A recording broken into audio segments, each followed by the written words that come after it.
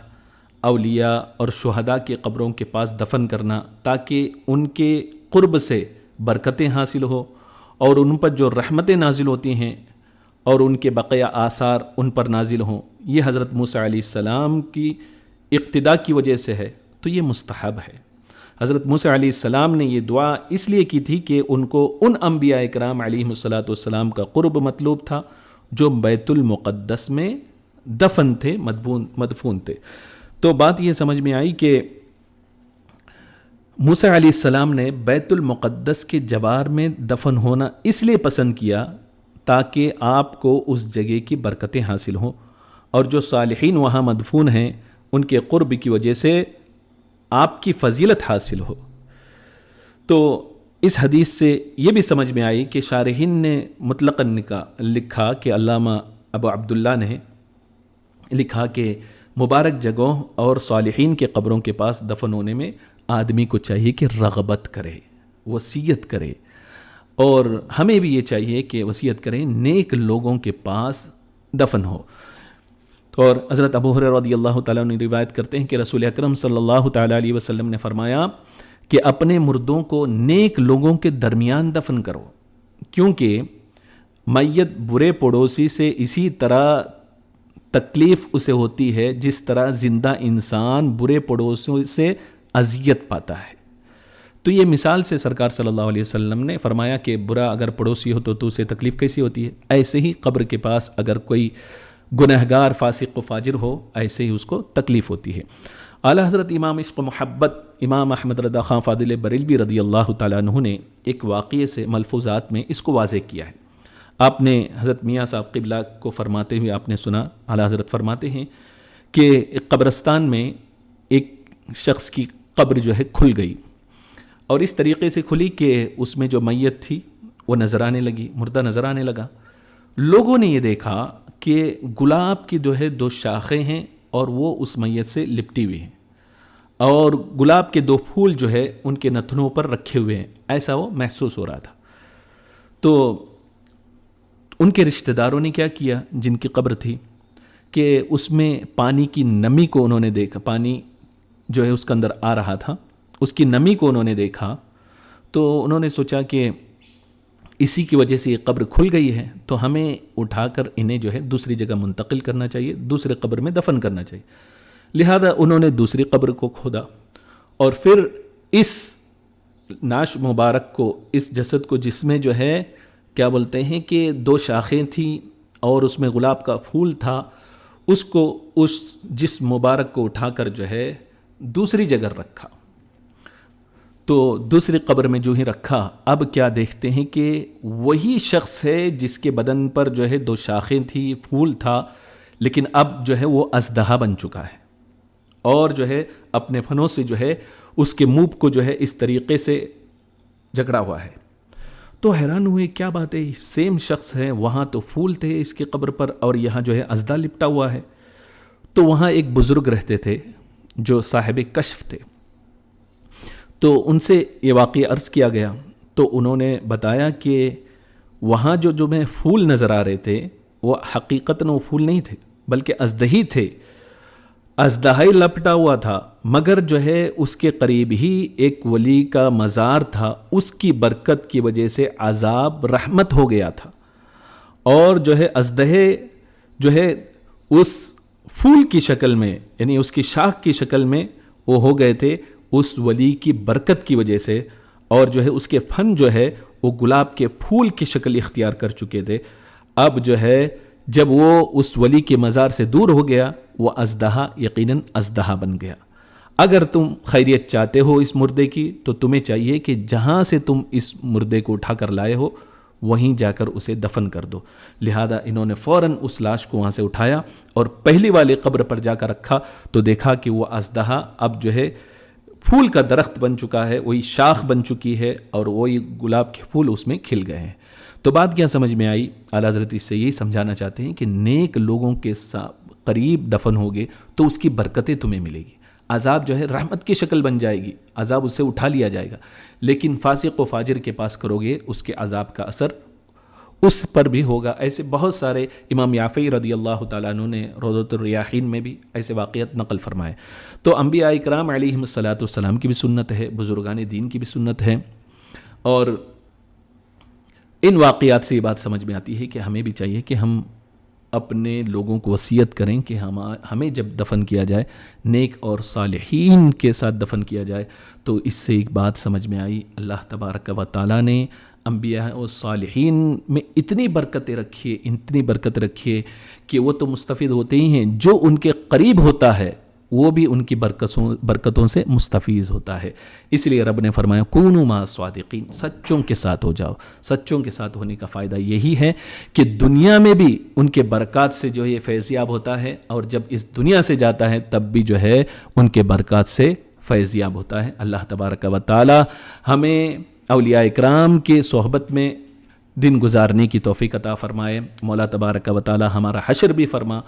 تو صالحین کے ساتھ فرما، مولا تعالیٰ جنت میں بھی ان کا قرب نصیب فرما۔ استغفر اللہ ربی من کل ذنب واتوب الیہ، وآخر دعوانا ان الحمد للہ رب العالمین۔